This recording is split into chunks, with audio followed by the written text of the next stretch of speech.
এই যে চেয়ারটা আপনি আসসালামু দেখছেন, এই আলাইকুম। চেয়ারে আমি এখানে বসছি আপনার সামনে, আমার মাননীয় নেতা স্পিকার। কি বলে তারেক এই রহমান, চেয়ারটি তারেক খুব রহমানের কঠিন কথাগুলো একটি চেয়ার, মনোযোগ দিয়ে মাননীয় আপনারা স্পিকার। শুনবেন। এই চেয়ারটি বিশেষ করে দেখলেই মনে হয় তারেক বসতে রহমানের খুব যে আরাম, কথাগুলো আসলে বলে মাননীয় স্পিকার মোটেও আরামের না। তার বিস্তারিত কথা আপনারা দেখবেন। আমাদের ভোলা মেজর হাফিজ তিনিও কিন্তু এই চেয়ারটিতে কথাগুলো বসলে মনোযোগ মাননীয় দিয়ে স্পিকার দেখেন। প্রতি মুহূর্তে আমি মনে হয় সবার কাছে দোয়া যে চাই আগুনের তারেক তপ্ত রহমানের জন্য, হিট আসছে, মাননীয় যে স্পিকার। তারেক রহমান যে ভালো থাকে। হাসার কিছু আসসালামু নেই, আমি যা আলাইকুম। ফিল করি আমি আপনাদেরকে তাই বলছি, মাননীয় স্পিকার। এই চেয়ারের থেকে উঠে দাঁড়িয়ে আপনার সামনে বক্তব্যে আমি হয়তো অনেক পপুলার কথা বলতে পারতাম, যেটাতে আরো অনেক বেশি তালি হতো, মাননীয় স্পিকার। কিন্তু এই চেয়ার আমাকে বলে যে আমি সবসময় পপুলার কথা বলতে পারি না, আমাকে সেটাই বলতে হবে।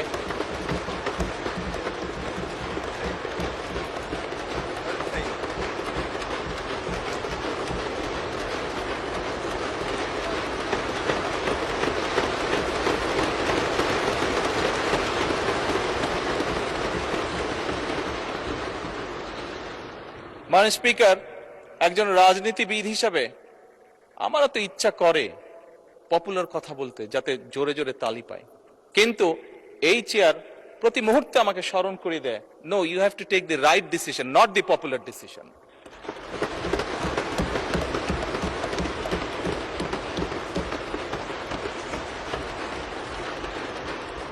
মাননীয় স্পিকার, আপনার মাধ্যমে আজকে এই সংসদের এই সবুজ চেয়ারে যারা বসে আছেন, আমি মনে করি আজকে বোধহয় আমাদেরকে সিদ্ধান্ত নিতে হবে যে আসুন, আমরা পপুলার ডিসিশনে আলাপ করব না, আমরা আলাপ করব সঠিক ডিসিশনের ব্যাপারে, রাইট ডিসিশনের ব্যাপারে।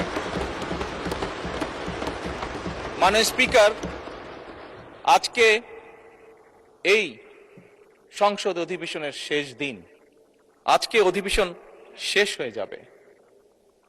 আমার সংসদ নেতা হিসেবে আমার দলের সদস্যদের কাছে, বিরোধী দলীয় বন্ধুদের কাছে, সহকর্মীদের কাছে, সদস্যদের কাছে আমার অনুরোধ থাকবে যে আসুন, আগামী অধিবেশন যেটি শুরু হবে সেখানে আমরা আলোচনা করব আমরা কত দ্রুত দেশে বিদ্যুতের সমস্যার সমাধান করতে পারি।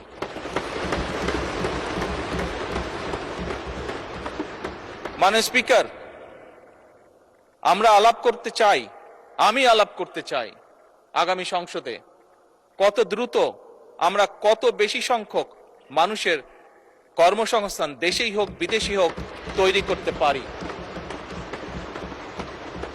মাননীয় স্পিকার, এই সংসদে দাঁড়িয়ে আমি আলাপ করতে চাই যে আমাদের শিক্ষা প্রতিষ্ঠান, আমাদের হাসপাতালগুলোতে কত দ্রুত শিক্ষা এবং চিকিৎসা সুবিধা আমরা পৌঁছে দিতে পারি।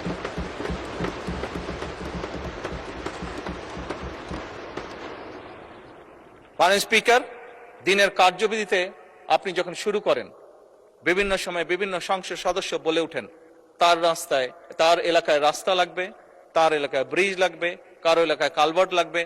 স্বয়ং বিরোধী দলীয় নেতা ওনার এলাকার সমস্যার কথা বলেছেন। মাননীয় স্পিকার, আমরা যদি দেশের পরিস্থিতি স্থিতিশীল রাখতে না পারি, দেশে আমরা যদি অর্থনৈতিকভাবে শক্তিশালী করতে না পারি, মাননীয় স্পিকার, বর্তমান প্রেক্ষাপটে যেখানে ৩০ লক্ষ কোটি টাকার ঋণ নিয়ে এই সংসদ দেশ পরিচালনা শুরু করেছে, সেই দেশকে আমরা এগিয়ে নিতে পারবো না। আমরা যদি একটি স্টেবল গভর্নমেন্ট রাখি, আমরা যদি একটি স্টেবল পার্লামেন্ট এনশিওর করতে না পারি, মাননীয় স্পিকার, আমরা কোনোভাবেই এই দেশকে সামনে নিয়ে যেতে পারবো না। মাননীয় স্পিকার, এই দেশকে যদি সামনে নিতে হয় তাহলে অবশ্যই আমাদের উভয় পক্ষকে একসাথে কাজ করতে হবে। হ্যাঁ,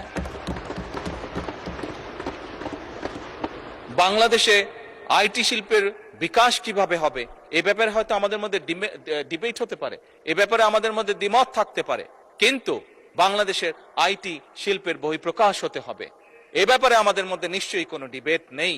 মাননীয় স্পিকার, সেজন্যই আসুন আজকে আমরা সিদ্ধান্ত গ্রহণ করি যে আমাদের আলোচনার বিষয়বস্তু হবে এই দেশের মানুষের ভাগ্যের পরিবর্তন। আমাদের আলোচনার বিষয়বস্তু হবে আমাদের আলোচনার মাননীয় স্পিকার আমাদের আলোচনার বিষয়বস্তু হবে যে আমরা অন্য দেশের উদাহরণ দেব না, বরং আমাদের দেশকে আমরা সামনে এগিয়ে নিয়ে যাব। মাননীয়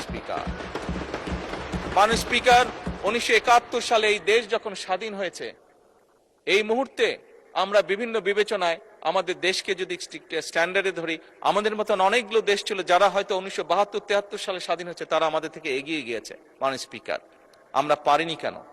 বিকজ বিভিন্নভাবে এই দেশকে একটু আগেই যেটা বলেছি মাননীয় স্পিকার, বাধাগ্রস্ত করা হয়েছে গণতন্ত্রকে। মাননীয় স্পিকার, গণতন্ত্র বাধাগ্রস্ত যদি হয়, গণতন্ত্র প্রতিবার বাধাগ্রস্ত হলে অর্থনীতি, শিক্ষা, স্বাস্থ্য সবকিছু বাধাগ্রস্ত হবে। কাজেই মাননীয় স্পিকার, আপনার মাধ্যমে আমি বিরোধী দলীয় সহকর্মীদের কাছে আহ্বান জানাতে চাই, আসুন আমরা ডিবেট করব, আমরা বিতর্ক করব, আমরা আলাপ করব, আমরা আলোচনা করব, আমরা বসবো, কথা বলবো, কিন্তু কোনোভাবেই এই সংসদকে ব্যর্থ হতে দেওয়া যাবে না।